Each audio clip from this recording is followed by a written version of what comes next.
3.000 rumah Aceh. Bayangkan, Anda terbangun di tengah malam, bukan oleh suara petir, tetapi oleh air yang sudah menyentuh lantai rumah. Di luar, hujan tak berhenti.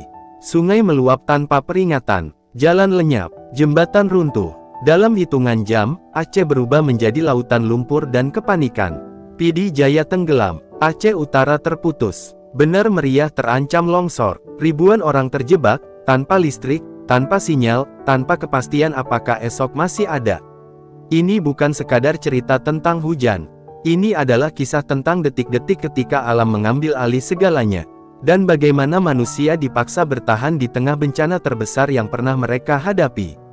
Dengarkan sampai akhir, karena apa yang terjadi setelah air naik jauh lebih mengerikan dari yang bisa Anda bayangkan.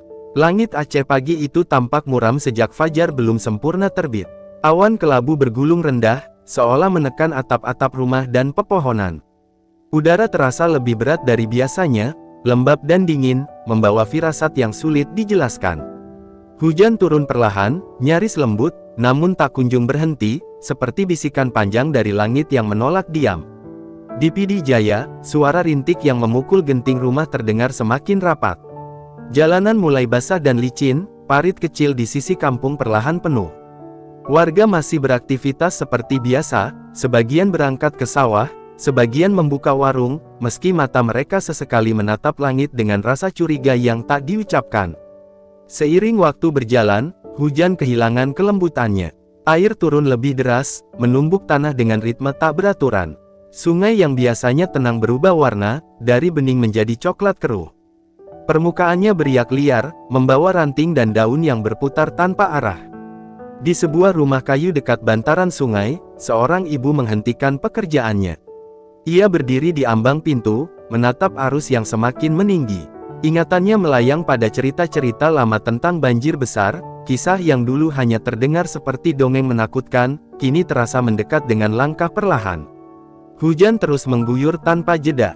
Langit seolah menutup semua celah, menahan matahari agar tak menembus awan. Jam dinding berputar, namun waktu terasa berjalan lambat.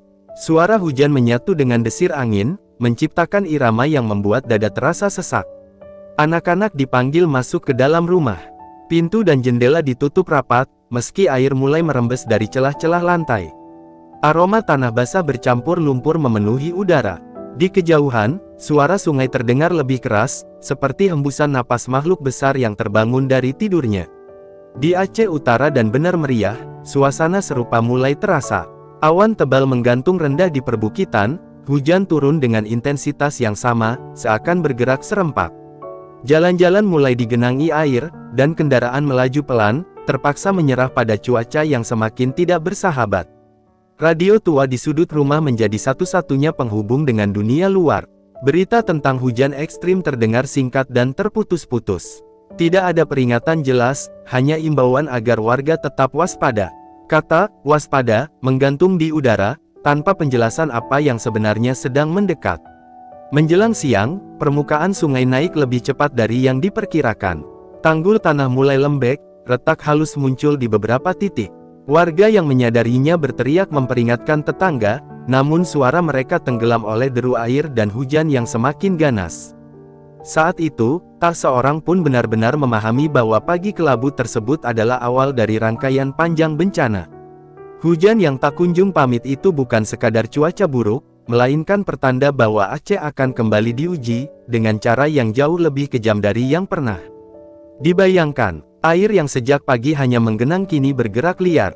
Di PD Jaya, sungai yang melintas di tengah permukiman berubah wajah dalam hitungan jam. Arusnya menggelora, menghantam tepi sungai dengan kekuatan yang tak biasa. Tanah penahan mulai runtuh perlahan, menciptakan bunyi retakan yang membuat siapapun yang mendengarnya menahan napas. Teriakan pertama terdengar dari ujung kampung. Sebuah tanggul kecil amblas, membiarkan air menerobos tanpa kendali. Gelombang coklat itu melesat cepat, menyusuri lorong-lorong sempit di antara rumah warga. Barang-barang yang tak sempat diselamatkan ikut terseret, berputar bersama arus yang semakin menggila. Kepanikan menyebar seperti api. Orang-orang berlari menyelamatkan diri, menggendong anak, menuntun orang tua, sementara hujan masih turun deras. Jalan yang sebelumnya basah kini berubah menjadi aliran deras. Kendaraan ditinggalkan begitu saja, karena melawan air hanya berarti mempertaruhkan nyawa. Di rumah kayu dekat sungai, ibu yang sejak pagi menatap arus akhirnya berteriak memanggil keluarganya. Lantai rumah sudah tergenang, kaki kursi tak lagi terlihat. Mereka naik ke bagian rumah yang lebih tinggi, mendengar bunyi benda-benda terbentur di bawah, tanda bahwa arus mulai merambah segalanya. Tak lama kemudian, listrik padam. Pidi Jaya tenggelam dalam gelap, hanya disinai kilatan petir yang membelah langit. Suara hujan bercampur dengan jeritan dan benturan benda hanyut. Malam terasa datang lebih cepat, membawa ketakutan yang tak terlihat namun terasa di setiap tarikan napas. Banjir tidak berhenti di satu wilayah. Di Aceh Utara, sungai-sungai lain ikut meluap, menyatu dengan genangan dari hujan yang tak kunjung reda. Air memasuki sawah dan kebun, menghapus batas antara daratan dan sungai. Warga yang terlambat menyadari hanya bisa menyelamatkan diri dengan pakaian di badan. Sementara itu, di dataran Bener Meriah, ancaman datang dari atas. Lereng-lereng bukit mulai melepas bebannya. Tanah yang jenuh air bergerak perlahan, lalu runtuh dengan suara menggelegar. Beberapa rumah di kaki bukit lenyap tertutup lumpur, meninggalkan kepanikan dan keheningan yang mencekam. Radio-radio warga kembali menyala dengan daya seadanya. Informasi datang terpotong-potong, menyebutkan bahwa hujan ekstrim melanda hampir seluruh Aceh. Tidak ada kepastian, hanya kabar tentang jalan terputus dan wilayah yang mulai terisolasi. Kata darurat kini tak lagi terasa berlebihan. Di tengah kegelapan, sebagian warga bertahan di atap rumah, memeluk satu sama lain untuk mengusir dingin. Air terus naik, mendekati batas yang sulit dibayangkan. Doa dilantunkan lirih, bercampur dengan suara hujan yang tak menunjukkan tanda-tanda berhenti. Arus deras menyeret bangunan ringan yang berdiri terlalu dekat dengan sungai. Dinding papan runtuh, tiang-tiang roboh, dan rumah berubah menjadi puing yang hanyut. Setiap benturan meninggalkan luka baru, baik pada tanah maupun pada hati mereka yang menyaksikannya. Malam semakin pekat. Tanpa lampu dan sinyal, dunia terasa mengecil pada lingkaran kecil cahaya senter dan lilin. Waktu berjalan lambat, sementara air bergerak cepat. Rasa lelah bercampur takut membuat banyak orang hanya bisa terdiam, menunggu apapun yang akan datang. Hujan mulai melemah menjelang dini hari, namun banjir belum menunjukkan tanda surut. Justru arus makin kuat karena kiriman air dari hulu. Sungai-sungai seolah kehilangan kendali, membawa serta lumpur, kayu, dan puing dari tempat-tempat yang jauh. Saat fajar hampir tiba, jelas sudah bahwa Aceh memasuki babak baru dari bencana ini. Yang terjadi bukan sekadar genangan sementara, melainkan kehancuran yang akan menyisakan cerita panjang tentang kehilangan, perjuangan, dan ketahanan yang belum selesai. Fajar datang tanpa membawa kelegaan. Cahaya pagi hanya menyingkap kenyataan yang lebih pahit. Air masih menguasai Pidi Jaya, mengalir deras di antara rumah-rumah yang porak-poranda. Puing kayu, atap seng, dan perabotan rumah tangga terjebak di sudut-sudut jalan, menjadi saksi betapa cepat malam tadi merenggut segalanya. Sebagian warga bertahan di atap dengan tubuh menggigil. Mereka menatap ke kejauhan, berharap melihat tanda pertolongan. Namun yang terlihat hanyalah hamparan air yang luas dan sunyi, seolah kampung mereka telah terpisah dari dunia. Suara burung pun menghilang, digantikan gemericik arus yang tak pernah benar-benar tenang. Di Aceh Utara, situasi tak kalah genting. Banjir susulan datang dari arah hulu, memperbesar genangan yang sempat dianggap stabil. Air menerobos rumah-rumah panggung dari bawah, memaksa warga kembali mengungsi. Jalan utama antar kecamatan tenggelam, memutus jalur evakuasi yang tersisa. Sementara itu, dari dataran tinggi Bener Meriah, kabar buruk menyusul. Longsor lanjutan terjadi di beberapa titik, menutup akses menuju desa-desa terpencil. Tanah dan bebatuan menimbun badan jalan, membuat kendaraan tak mungkin melintas. Warga yang terjebak hanya bisa bertahan dengan persediaan seadanya. Komunikasi menjadi masalah besar. Jaringan seluler menghilang satu persatu, menyisakan sunyi yang menyesakan. Radio kembali menjadi alat andalan, meski sinyalnya sering terputus. Setiap kabar yang terdengar membawa kecemasan baru, menyebutkan wilayah lain yang ikut tenggelam. Di Pidi Jaya, sebuah jembatan kecil yang menghubungkan dua kampung akhirnya roboh. Struktur tua itu tak sanggup menahan tekanan air. Dentuman runtuhnya terdengar hingga jauh, menandai putusnya satu-satunya jalur darat. Kampung di seberang kini benar-benar terisolasi. Anak-anak mulai kelelahan. Tangisan mereka melemah, digantikan tatapan kosong yang sulit dimengerti. Orang tua berusaha menenangkan, meski ketakutan yang sama menggerogoti hati mereka. Rasa lapar dan dingin perlahan menjadi musuh yang sama berbahayanya dengan air. Di jalur menuju Cane Blanquejeren, genangan berubah menjadi kerusakan berat. Aspal terkelupas, beberapa bagian ambles, dan aliran baru terbentuk melintasi jalan. Truk dan kendaraan darurat terpaksa berhenti, tak mampu menembus jalur yang kini berubah menjadi jebakan. Langit kembali menggelap menjelang siang. Hujan turun lagi, meski tidak sekuat sebelumnya. Namun bagi warga, setiap tetes air terasa seperti ancaman lanjutan. Kekhawatiran akan banjir berikutnya membuat siapapun sulit bernapas lega. Di tengah keterbatasan, sebagian warga mulai bergerak membantu sesama. Tali dilemparkan dari rumah ke rumah, perahu kecil didorong ke genangan. Upaya sederhana itu menjadi satu-satunya harapan di tengah kondisi yang kian menekan. Hari itu berjalan lambat, seolah menolak berlalu.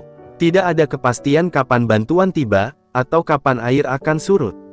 Yang ada hanyalah tekad untuk bertahan, 1 jam demi 1 jam, di tengah bencana yang terus berkembang. Menjelang sore, jelas bahwa Aceh belum keluar dari krisis. Banjir besar ini bukan kejadian singkat, melainkan rangkaian panjang yang akan menguji kesabaran dan ketahanan setiap orang yang terperangkap di dalamnya. Malam kembali turun dengan membawa rasa cemas yang belum mereda. Air masih bertahan di banyak tempat, bahkan di beberapa titik justru bertambah tinggi. Lampu-lampu belum menyala, membuat gelap terasa lebih pekat dari biasanya. Di Pidi Jaya, suara arus yang mengalir di antara rumah-rumah kosong menjadi latar yang terus menemani kegelisahan warga. Di sebuah atap rumah, beberapa keluarga berdesakan mencari ruang yang aman. Angin dingin menusuk kulit, memaksa mereka saling mendekat. Selimut basah tak banyak membantu, namun kebersamaan menjadi satu-satunya penghangat. Setiap kilat yang menyambar langit memperlihatkan wajah-wajah lelah yang masih menyimpan harapan. Aceh Utara mengalami malam yang tak kalah berat. Genangan meluas ke wilayah yang sebelumnya aman, memaksa warga mengungsi kembali. Beberapa orang memilih bertahan di bangunan tinggi, sementara lainnya berjuang menembus arus menggunakan perahu darurat. Jeritan dan panggilan terdengar sesekali, lalu hilang tertelan gelap. Di benar meriah, hujan ringan memicu kekhawatiran baru. Tanah yang sudah rapuh terus bergerak perlahan. Retakan muncul di pekarangan rumah dan tepi jalan, tanda bahaya yang tak bisa diabaikan. Warga berjaga sepanjang malam, siap berlari jika suara runtuhan kembali terdengar. Sementara itu, jalur Cane Blanquejeren kian memburuk. Air dari lereng mengalir membawa lumpur, menutupi bagian jalan yang masih tersisa. Beberapa jembatan darurat yang dibangun warga hanyut sebelum fajar. Jalur itu kini tak lagi bisa diandalkan sebagai akses keluar masuk. Kabar tentang wilayah lain yang terdampak menyebar melalui radio dan pesan singkat yang berhasil terkirim. Daftar daerah terdampak semakin panjang. Setiap nama yang disebut menambah beban di dada, karena berarti lebih banyak keluarga yang terjebak dalam kondisi serupa. Di tengah kegelapan, muncul suara mesin perahu dari kejauhan. Relawan lokal mulai menyusuri kampung yang terendam, mencari warga yang terjebak. Sorot senter mereka bergerak perlahan, menyapu permukaan air yang dipenuhi puing. Kehadiran itu memberi sedikit kelegaan, meski belum menjawab semua kebutuhan. Evakuasi berjalan lambat, arus yang kuat dan rintangan membuat pergerakan sulit.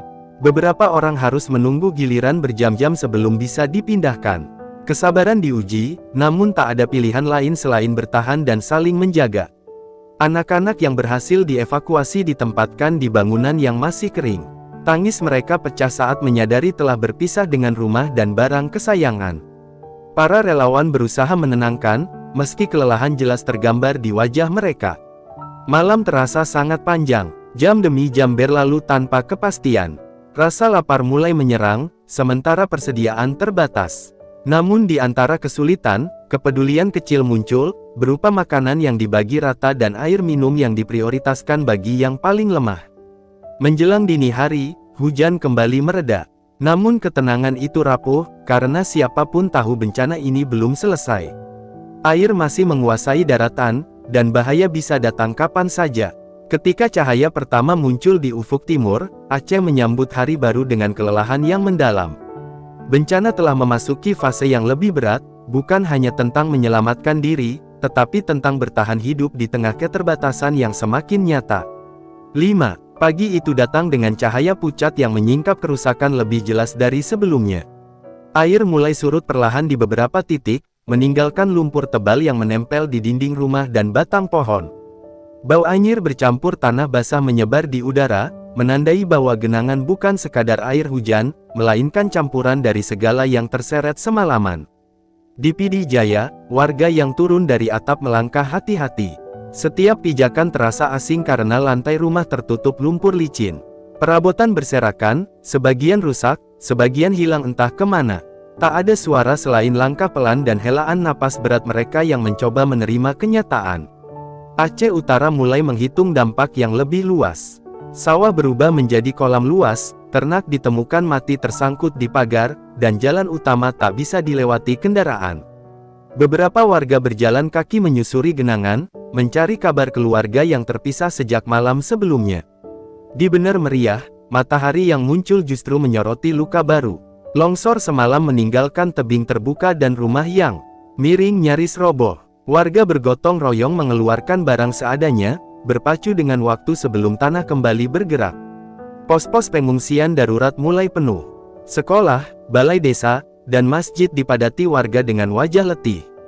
Tikar digelar seadanya, anak-anak duduk diam memeluk lutut, sementara orang dewasa berbisik tentang langkah berikutnya yang belum jelas. Masalah baru segera muncul, persediaan makanan menipis dan air bersih sulit didapat. Sumur tercemar lumpur, sungai tak lagi layak digunakan. Beberapa relawan berusaha menyalakan dapur umum, memanfaatkan bahan apapun yang masih tersisa. Di jalur Cane Blanque Jeren, kondisi kian mengkhawatirkan. Retakan jalan melebar, dan sebagian badan jalan benar-benar hilang. Upaya membuka akses menemui jalan buntu. Alat berat tak bisa masuk, sementara cuaca masih tak menentu. Komunikasi dengan dunia luar belum pulih sepenuhnya. Sinyal muncul sesaat lalu menghilang. Setiap pesan yang berhasil terkirim menjadi kabar berharga. Harapan bantuan datang bergantung pada potongan informasi yang tersisa. Di tengah kesulitan, solidaritas tumbuh tanpa diminta. Warga yang rumahnya lebih aman menampung tetangga. Makanan dibagi rata, meski porsinya kecil. Tidak ada yang benar-benar cukup, namun tak ada yang dibiarkan sendiri. Seorang lelaki tua duduk di depan rumahnya yang rusak parah, memandangi sisa-sisa hidupnya yang tertimbun lumpur. Tatapannya kosong, namun ketika seorang anak kecil menyapanya, ia tersenyum tipis. Senyum itu menjadi pengingat bahwa hidup belum sepenuhnya padam. Menjelang siang, awan kembali berkumpul di langit. Raut wajah warga berubah tegang. Ingatan akan hujan sebelumnya masih segar, dan rasa takut akan bencana susulan kembali mencuat. Setiap orang bersiap, meski tak tahu harus kemana lagi. Hari itu berlalu dalam kewaspadaan. Aceh berdiri di antara harapan dan kecemasan, berusaha bangkit di atas tanah yang belum sepenuhnya tenang. Banjir besar mungkin mulai meninggalkan genangan, namun ujian yang sebenarnya baru saja dimulai. Awan yang sejak siang menggantung akhirnya pecah menjelang sore. Hujan turun kembali, kali ini lebih singkat namun cukup untuk memicu kepanikan baru.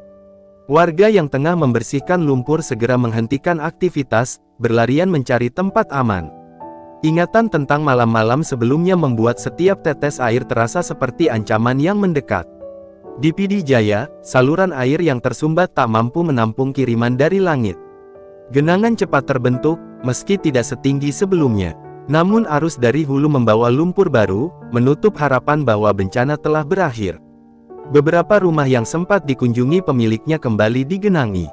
Aceh Utara merasakan dampak kiriman air secara tiba-tiba. Sungai yang tampak tenang mendadak meninggi, memaksa warga yang baru kembali dari pengungsian untuk mengungsi lagi. Keletihan berubah menjadi putus asa, namun tak ada waktu untuk mengeluh. Keselamatan kembali menjadi prioritas utama. Di pos pengungsian, suasana kian padat. Ruang gerak menyempit, udara terasa pengap. Anak-anak mulai jatuh sakit, batuk dan demam menyebar perlahan. Para ibu berusaha menjaga mereka tetap hangat, sementara relawan mencari cara untuk mendapatkan obat seadanya. Bener Meriah kembali siaga. Hujan sore membuat tanah di lereng kembali basah. Warga yang tinggal di sekitar bukit memilih berjaga, sebagian tak berani memejamkan mata. Setiap suara kecil dari kejauhan membuat jantung berdegup lebih cepat, takut akan runtuhan berikutnya. Di jalur Cane Blanque Jeren, air mengalir deras di atas jalan yang rusak. Beberapa titik ambles bertambah lebar, memutus harapan akses darat dalam waktu dekat. Wilayah pedalaman semakin terisolasi, bergantung pada jalur udara dan upaya darurat yang belum pasti. Malam datang membawa dingin yang menusuk. Api unggun kecil dinyalakan di sekitar pengungsian, menjadi pusat berkumpul dan berbagi cerita. Di sana, rasa takut bercampur dengan kenangan tentang rumah, ladang, dan kehidupan yang kini terasa jauh. Seorang relawan muda berdiri di tepi genangan, menatap air yang bergerak pelan. Ia mencatat nama-nama warga yang belum ditemukan, daftar yang semakin panjang. Setiap nama bukan sekadar data, melainkan wajah dan keluarga yang menunggu kabar. Di tengah kegelapan, doa kembali dipanjatkan. Tidak ada yang meminta kemewahan, hanya keselamatan dan kesempatan untuk memulai lagi. Suara doa itu lirih, namun menyatu, menjadi kekuatan yang tak terlihat namun terasa. Menjelang tengah malam, hujan perlahan berhenti. Angin membawa udara dingin dan kesunyian. Warga tak langsung lega, karena ketenangan ini terasa rapuh. Mereka tahu alam bisa berubah kapan saja. Beberapa orang tertidur karena kelelahan, meski dalam posisi duduk. Mimpi mereka dipenuhi bayangan air dan rumah yang hanyut. Yang terjaga memilih berjaga, memastikan tidak ada tanda bahaya yang terlewat. Di bawah langit yang mulai cerah, Aceh kembali menunggu pagi dengan perasaan campur aduk. Bencana belum sepenuhnya pergi, namun semangat untuk bertahan masih menyala. Di tengah keterbatasan, harapan tetap dijaga, sekecil apapun cahayanya. Pagi berikutnya menyingsing dengan langit yang lebih terang, namun luka di tanah belum mengering. Air surut meninggalkan jejak yang lebih jelas, lumpur mengeras, dinding rumah berlumur garis ketinggian, dan perabotan tergeletak seperti benda asing. Warga melangkah pelan, seolah takut membangunkan sesuatu yang masih mengintai di bawah permukaan.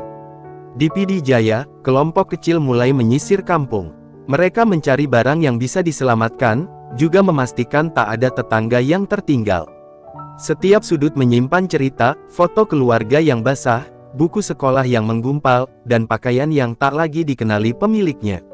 Kesedihan hadir tanpa suara. Aceh Utara bergerak dengan ritme serupa. Beberapa jalan mulai terbuka untuk pejalan kaki, meski kendaraan belum bisa melintas. Warga saling mengabari lewat pesan singkat yang muncul sesaat, menanyakan kabar sanak saudara.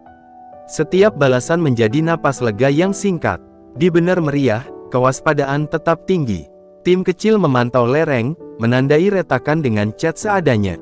Tidak ada yang berani lengah. Rumah-rumah yang miring dikosongkan, dan penghuni memilih berteduh di tempat lebih aman, meski berarti berdesakan lagi. Pos pengungsian menghadapi tantangan baru. Sampah menumpuk, sanitasi terbatas, dan antrean air bersih memanjang.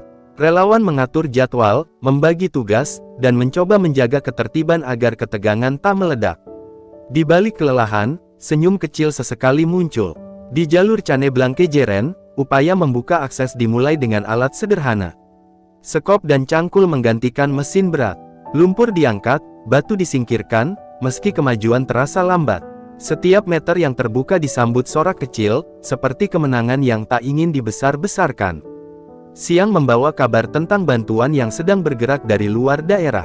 Informasi itu menyebar cepat, memicu harapan yang tertahan. Warga menyiapkan tempat penerimaan, membersihkan halaman sekolah dan balai desa agar bisa menampung logistik. Persiapan menjadi bentuk doa yang paling nyata. Anak-anak mulai berkumpul di sudut pengungsian, menggambar dengan pensil pinjaman di kertas bekas. Gambar rumah, matahari, dan sungai muncul kembali, seolah mereka ingin mengembalikan dunia ke bentuk yang mereka kenal. Tawa kecil terdengar, menembus kesunyian yang lama bertahan. Sore hari, awan tipis melintas tanpa membawa hujan. Angin berembus ringan, mengeringkan pakaian yang dijemur di tali darurat. Beberapa warga memberanikan diri, kembali ke rumah untuk membersihkan lebih jauh, sementara yang lain memilih menunggu kabar lebih pasti. Menjelang malam, lampu genset menyala di beberapa titik. Cahaya temaram mengubah suasana, memberi rasa aman meski sementara. Orang-orang berkumpul, berbagi cerita tentang malam-malam terburuk yang telah dilewati. Mendengarkan menjadi cara untuk saling menguatkan. Di luar, sungai mengalir lebih tenang, meski masih keruh. Warga mengamatinya dengan sikap waspada, memahami bahwa alam tak bisa ditebak. Namun ketakutan tak lagi sendirian, kini ada kesiapan yang tumbuh dari pengalaman pahit. Saat malam menutup hari, Aceh menapaki fase baru. Bencana belum sepenuhnya berlalu, tetapi langkah untuk bangkit telah dimulai. Di antara lumpur dan puing, tekad mengeras, menunggu esok dengan keberanian yang pelan namun teguh. Pagi berikutnya membawa kabar yang sejak lama dinanti. Dari kejauhan terdengar suara mesin berat dan sirene samar, pertanda bantuan mulai mendekat. Warga menghentikan aktivitas sejenak, menoleh ke arah jalan utama yang masih berlumpur, seolah ingin memastikan bahwa harapan itu nyata, bukan sekadar kabar yang beredar dari mulut ke mulut. Di Pidi Jaya, truk pertama akhirnya tiba dengan pengawalan relawan. Ban kendaraan nyaris tenggelam saat melintasi genangan sisa, namun sorak kecil pecah ketika truk itu berhenti. Karung beras, air mineral, dan selimut diturunkan perlahan. Tidak ada perebutan, hanya antrean panjang yang tertib, dipenuhi wajah-wajah letih yang menahan haru. Aceh Utara menerima kiriman melalui jalur yang lebih sulit. Perahu menyusuri sungai yang masih keruh, membawa kotak-kotak logistik ke kampung yang terputus. Warga membantu menurunkan muatan, berdiri di air setinggi lutut, seakan lupa pada dingin demi memastikan semua kebagian. Di benar meriah, alat berat mulai bekerja membersihkan longsoran. Suara mesin menggema di antara perbukitan, memecah keheningan yang selama ini menekan. Setiap lapisan tanah yang terangkat membuka kembali akses menuju desa-desa yang terisolasi, meski ancaman runtuhan masih membayangi. Pos pengungsian berubah lebih teratur. Pembagian makanan diatur dengan jadwal, tenaga medis mendirikan tenda kecil untuk memeriksa warga yang sakit. Anak-anak mendapat obat dan vitamin, sementara orang dewasa mendengarkan arahan dengan saksama. Kehidupan darurat mulai menemukan ritmenya. Di jalur Cane Blanque Jeren, kabar baik datang bertahap. Tim gabungan berhasil membuka satu jalur sempit untuk kendaraan ringan. Meski belum sepenuhnya aman, akses itu menjadi pintu penting bagi distribusi bantuan ke pedalaman. Warga menyambutnya dengan lega yang tertahan. Namun di balik semua itu, kekhawatiran baru muncul. Prakiraan cuaca menyebutkan potensi hujan lanjutan di wilayah hulu. Informasi tersebut menyebar cepat, memicu kesiapsiagaan. Tidak ada kepanikan, hanya kesadaran bahwa kewaspadaan harus dijaga. Sore hari, sebagian warga kembali ke rumah untuk pertama kalinya dengan perasaan campur aduk. Mereka membersihkan sisa lumpur, menyusun kembali barang yang tersisa, dan menandai bagian rumah yang rusak parah. Setiap sapuan kain dan sekop menjadi langkah kecil untuk memulihkan rasa memiliki. Di tepi sungai, beberapa orang berdiri memandangi aliran yang kini lebih jinak. Mereka berbincang pelan tentang rencana ke depan, tentang rumah yang perlu diperbaiki dan ladang yang harus ditanami ulang. Masa depan terasa berat, namun bukan lagi gelap sepenuhnya. Malam datang dengan suasana berbeda. Lampu-lampu darurat menyala lebih banyak, tenda pengungsian dipenuhi obrolan ringan. Tawa kecil muncul di sela cerita pahit, menandakan bahwa semangat perlahan kembali menguat. Di langit, bintang-bintang mulai terlihat di sela awan. Pemandangan sederhana itu membawa rasa lega yang sulit dijelaskan. Alam seolah memberi jeda, kesempatan bernapas setelah ujian panjang. Aceh masih terluka, namun tidak lagi sendirian menghadapi bencana. Dengan bantuan yang terus berdatangan dan tekad yang tumbuh di setiap sudut, langkah menuju pemulihan mulai terbentuk, perlahan namun pasti. Hari-hari berikutnya berjalan dalam irama yang melelahkan namun terarah. Bantuan terus berdatangan, membawa kebutuhan pokok dan tenaga tambahan. Di Pidi Jaya, warga mulai membagi wilayah kerja, ada yang membersihkan rumah, ada yang memperbaiki saluran air, ada pula yang membantu dapur umum. Kesibukan itu menjadi penawar duka, memberi tujuan di tengah puing. Aceh Utara menghadapi tantangan berbeda. Lahan pertanian yang terendam lama berubah menjadi lumpur pekat. Petani berdiri di tepi sawah, menatap hamparan yang tak lagi bisa dikenali.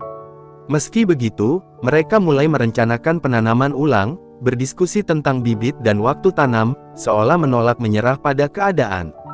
Di benar meriah, akses yang mulai terbuka membawa kabar tentang warga yang sempat terisolasi. Tim pencari menjangkau desa-desa di balik bukit, memastikan semua selamat. Pelukan dan tangis pecah saat keluarga yang terpisah akhirnya bertemu. Rasa lega itu menyebar, menguatkan mereka yang masih menunggu kabar. Pos kesehatan bekerja tanpa henti. Luka-luka kecil akibat puing, infeksi kulit, dan kelelahan menjadi keluhan utama. Tenaga medis bergantian berjaga, memastikan tak ada yang terlewat. Setiap perban yang terpasang menjadi simbol perhatian yang sederhana namun berarti. Di jalur Caneblanque-Jeren, perbaikan darurat terus dilakukan. Truk bantuan kini bisa melintas dengan pengawalan ketat.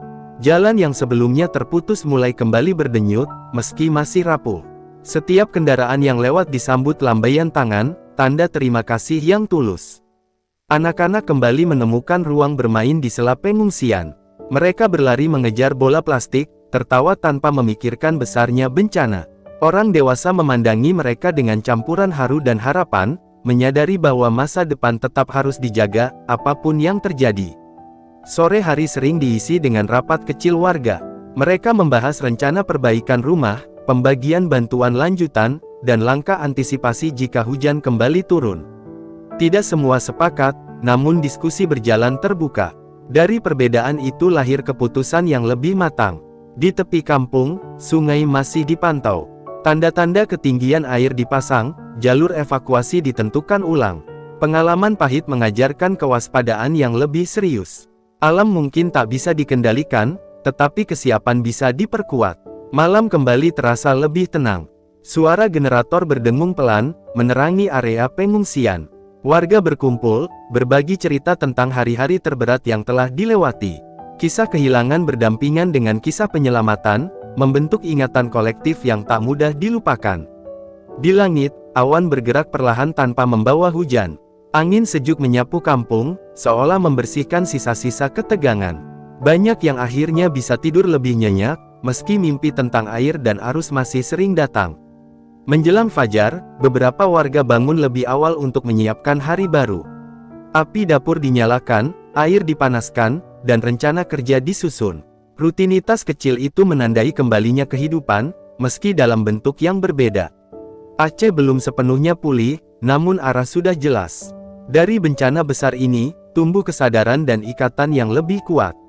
Di atas tanah yang pernah ditelan air, harapan kembali ditanam, menunggu waktu untuk tumbuh lebih kokoh.